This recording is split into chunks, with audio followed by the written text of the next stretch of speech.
दोस्तों वक्त के साथ बहुत सारी चीज़ें बदल जाती है, ऐसा हमेशा बोला जाता है। कुछ सालों पहले जो चीज़ें हम सपने में भी नहीं सोच सकते थे, वो आज की डेट में चीज़ें पॉसिबल है। और आज जो चीज़ें हम सपने भी नहीं सोच सकते, वो आने वाले दिनों में शायद पॉसिबल हो सकती है।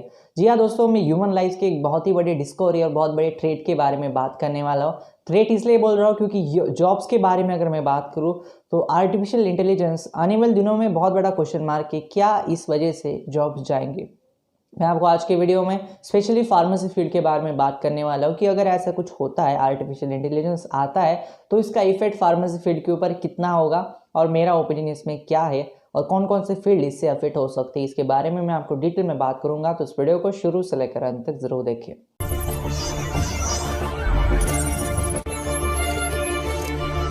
दोस्तों कुछ सालों पहले की बात है, जब आर्टिफिशियल इंटेलिजेंस वर्ड दुनिया ने पहली बार सुना था। जब ये वर्ड पहली बार सुना तो उस टाइम पे ही, उस मोमेंट पे ही क्वेश्चन मार्क लग गया कि क्या इस वजह से जॉब्स चली जाएंगी। सबसे पहले हम जान लेते हैं कि आर्टिफिशियल इंटेलिजेंस मतलब क्या होता है। दोस्तों जहाँ पे ह्यूमन ब्रेन्स यूज किए जाती है, यानी जहाँ पे आप खुद काम करते हो, जैसे कि आप कोई कंप्यूटर पे काम करते हो या फिर आप किसी इंडस्ट्री में काम करते हो, वो काम टेक्नोलॉजी की मदद से मशीन से कर दे, इसे आर्टिफिशियल इंटेलिजेंस बोला जाता है सिंपल लैंग्वेज में। यानी ह्यूमन ब्रेन्स को हम बाईपास कर देते हैं और टेक्नोलॉजी की मदद से हम ह्यूमन पावर वहाँ पे सेव करते हैं। इसे आर्टिफिशियल इंटेलिजेंस बहुत ही बड़ी टर्म है, लेकिन मैंने आपको शॉर्ट टर्म में बता दी। अभी हम बात कर लेते हैं कि अगर ये ऐसा कुछ होता है तो सबसे पहले कौन से फील्ड्स अफेक्ट होंगे। फार्मेसी छोड़ के बहुत सारे फील्ड्स अफेक्ट हो सकते हैं। इसका रीज़न ये है कि बाकी फील्ड जो होते हैं वो टेक्नोलॉजी के ऊपर बहुत कुछ डिपेंडेंट करते हैं। ह्यूमन ब्रेन्स के ऊपर जो फील्ड्स डिपेंडेंट होते हैं या फिर जो प्रोफेशनल फील्ड्स होते हैं, डॉक्टर हो गया या फिर आपके कोई फार्मासिस्ट हो गया या फिर जितने भी सारे सेंसिटिव फील्ड्स होते हैं, इनके ऊपर ये आर्टिफिशियल इंटेलिजेंस का ज़्यादा इफेक्ट तो नहीं होगा। लेकिन कुछ फील्ड्स ऐसे हैं फार्मेसी फील्ड में भी खुद, जहाँ पे थोड़ा सा इफेक्ट जरूर हो सकता है। अभी हम जान लेते हैं कि फार्मेसी फील्ड में एग्जैक्टली कौन कौन से फील्ड है वो अफेक्ट हो सकते हैं। फार्मेसी फील्ड में मेनली आज की डेट में दो कैटेगरी में लोग बढ़ जाते हैं जॉब के दौरान। एक होते हैं कोर फार्मास्यूटिकल इंडस्ट्री वाले लोग, यानी जो क्यूए क्यूसी प्रोडक्शन आर&डी में काम करते हैं। दूसरे होते हैं जो आईटी इंडस्ट्री में काम करते हैं, फार्माकोविजिलेंस हो गया, क्लिनिकल डेटा मैनेजमेंट हो गया, मेडिकल कोडिंग हो गया, बानी बहुत सारे फील्ड्स है ऐसे। तो यहाँ पे ये जो कोर फार्मास्यूटिकल इंडस्ट्री होगी, क्यूए क्यूसी, ये कभी भी इफेक्ट आर्टिफिशियल इंटेलिजेंस की मदद से नहीं होगी। हालांकि आज की डेट में भी वहीं पे आर्टिफिशियल इंटेलिजेंस तो नहीं है, लेकिन बहुत smart machine, smart machineries already वहाँ पे अवेलेबल है, लेकिन इन्हीं वजह से जॉब्स के ऊपर कोई इफेक्ट नहीं हुआ। इसके रीज़न ये था कि जहाँ पे ह्यूमन इंटेलिजेंस को हम बाईपास नहीं कर सकते। सिर्फ ह्यूमन पावर की बात नहीं, ह्यूमन इंटेलिजेंस की भी बहुत बड़ा ट्रेडमार्क आ जाता है जब आर्टिफिशियल इंटेलिजेंस उसके साथ जुड़ा आता है। दोस्तों देखिए, अगर फॉर एग्जांपल कोई फार्मास्यूटिकल इंडस्ट्री में कोई ऐसी स्टेप है जहाँ पे आर्टिफिशियल इंटेलिजेंस यूज़ किया जा रहा है और वहीं पे अगर कुछ गलत हो जाए, या फिर ये आर्टिफिशियल इंटेलिजेंस जो होता है वो एल्गोरिदम के बेसिस के ऊपर चलता है, उसके अंदर वो जितने सारे एल्गोरिदम होंगे उसके हिसाब से वो काम करता है। ह्यूमन ब्रेन ऐसे काम नहीं करता। ह्यूमन ब्रेन 24/7 360 डिग्री में काम करता है। इसलिए यहाँ पे artificial intelligence core pharmaceutical industry में बाईपास करना बहुत ही ज़्यादा मुश्किल है। हो सकता है, कुछ भी पॉसिबल है, मैं ऐसा नहीं बोल रहा हूँ कि नहीं होगा, लेकिन उसके लिए बहुत साल देने पड़ेंगे। और करंटली मुझे कम से कम आने वाले 30 या 40 साल तक ये चीज़ें पॉसिबल नहीं दिखती है, क्योंकि पैकेजिंग हो गया, प्रोडक्शन हो गया, इतनी छोटी छोटी माइनर चीज़ें हैं। यानी ह्यूमन ब्रेन यूज करते हैं तभी भी गलतियाँ होती है, और आप आर्टिफिशियल इंटेलिजेंस के बेसिस के ऊपर डायरेक्टली रिलाई नहीं हो सकते हैं। वहीं पे कुछ चीज़ें ऑटोमेटिक वहाँ पे ऑलरेडी है, पंचिंग मशीन, यहाँ पे जितनी भी सारी कुछ बड़ी बड़ी मशीनरीज है वो ऑलरेडी अब इंटेलिजेंस उनके पास है, लेकिन उस वजह से जॉब्स के ऊपर इफेक्ट नहीं हुआ है।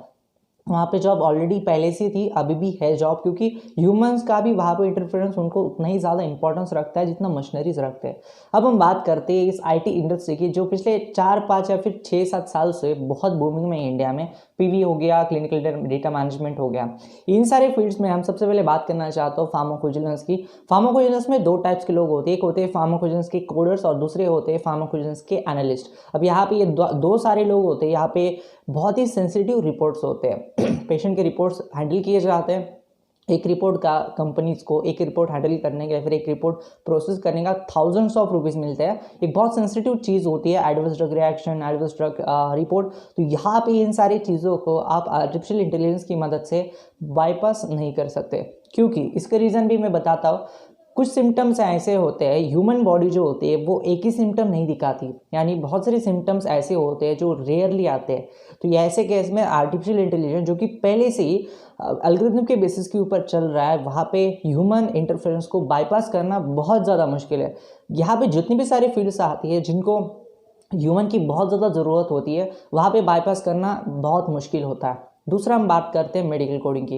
हालांकि मेडिकल कोडिंग का मुझे पर्सनली ज़्यादा जानकारी तो नहीं है। इसके रीज़न ये कि मैंने खुद वहाँ पे देखा नहीं है मेडिकल कोडिंग का काम किस तरह से चलता है। जितनी इन्फॉर्मेशन मैंने गैदर की उतना तो मैंने आपको वीडियोज़ में बता दी, लेकिन जहाँ तक मैंने सुना है कि यूनिवर्सल कोड जो होते हैं वो एक सॉफ्टवेयर के अंदर इनकोडेड किए जाते हैं, और जो सिम्टम्स होते हैं उसके हिसाब से वो इनकोडिंग की जाती है, वो रिपोर्ट्स बनते हैं। वहीं पे आर्टिफिशियल इंटेलिजेंस बहुत बड़ी मात दे सकता है, क्योंकि इन सारी चीज़ों को आर्टिफिशियल इंटेलिजेंस के अंदर डालना बहुत बहुत ज़्यादा इजी है, क्योंकि वो सारा डेटा ऑलरेडी वेबसाइट्स के ऊपर अवेलेबल है। सिम्टम्स है, कोड कौन सा है, वो सब कुछ अवेलेबल है, सिर्फ ह्यूमंस वहाँ पे एंटर करते हैं डेटा। तो डेटा एंट्री के जितने भी सारे जॉब्स है वो थोड़े से मुश्किल हो सकते हैं। पीवीबी एक तरह से डेटा एंट्री है, लेकिन वो बहुत ट्रिकी चीज़ है। उसमें बहुत सारे रिपोर्ट्स है, तरह तरह की रिपोर्ट्स आते हैं, बहुत कॉम्प्लिकेटेड चीज़ें भी होती है।